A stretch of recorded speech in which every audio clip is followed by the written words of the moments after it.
Alright, hey. Today, I'm going to be doing a test between FOBs and vanes, like my previous video. But that was accuracy.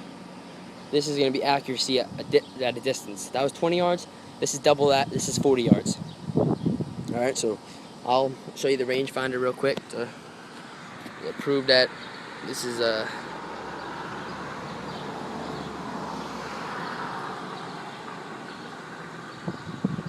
tricky.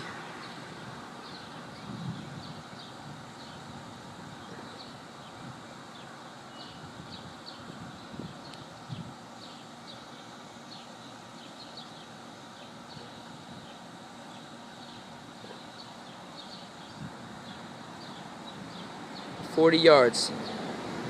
It's that target way over there."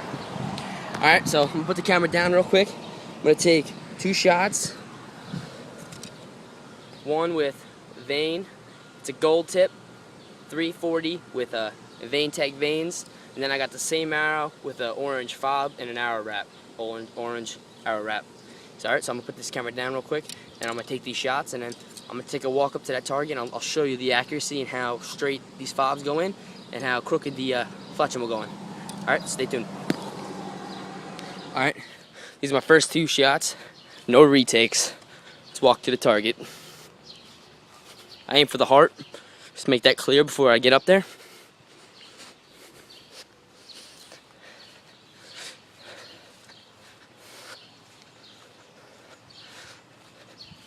I aim for the word heart, obviously, and 40 yards.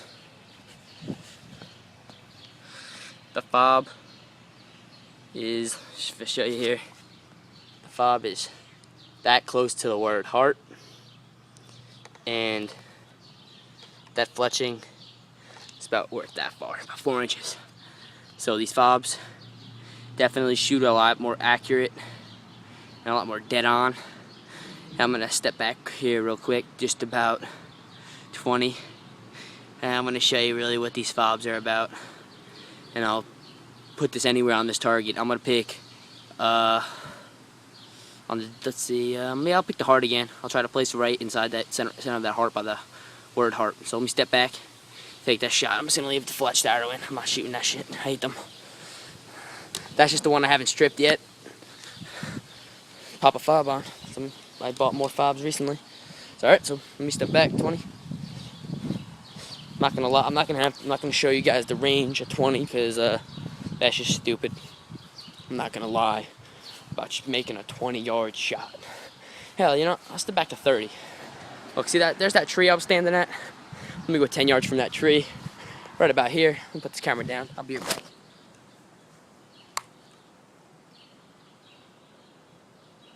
Damn, I know my range like the back of my hand.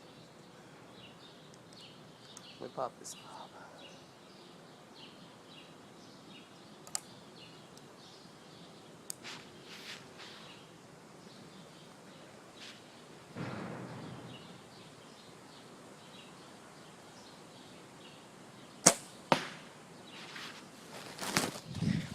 Alright, I aim for that word heart.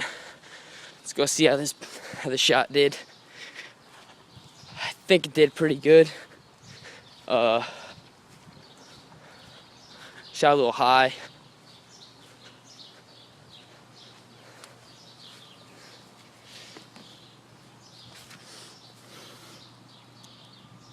Like I said, dead on, 30 yards. Thanks for watching. Please rate, comment, and subscribe, and go ahead, check out Starrflight. I'm going to leave the link in the description. These fobs are a great price, only about 25 bucks, I forget. They'll last forever, almost. These outlast fletching 10 to 1. I mean, these fletching needs to be replaced soon. I mean, I got nick on one, on the tops of one. It's all fucked up. So, and they're kind of wrinkled, so I'm going to have to get new fletching if I really wanted to, but I'm sticking with these fobs that shoot awesome. I love them. Alright, thanks for watching. Make sure to go check out Starrflight and give these things a try. I mean, if you don't like them, then you could always just put them away. You're not losing much, but I promise you'll like them. But remember, they only work with drop-away arrow rests. So if you have a capture style rest, these things are just gonna boop, pop off when you shoot it and be flying crazy. So just remember that. Alright, so thanks for watching. Make sure, like I said, check out Starrflight. The owner, Paul Morris, is real cool. If you have any questions before you buy him, call him, ask him. If you need any help with your rest, go on their page. They have a link, a direct link, hot link basically. Click on the button on the tuning and it brings you to this mobile site if you have an iPhone, or brings you to this site that has every single type of rest you could think of to set up. I shoot the QAD Ultra Rest, and it had tuning tips for mine, which I needed. I needed to swap out my fork to a TL1 because it gives you 1/8 of an inch clearance more than the other launcher. Alright, so thanks for watching. Noise test. FOBs.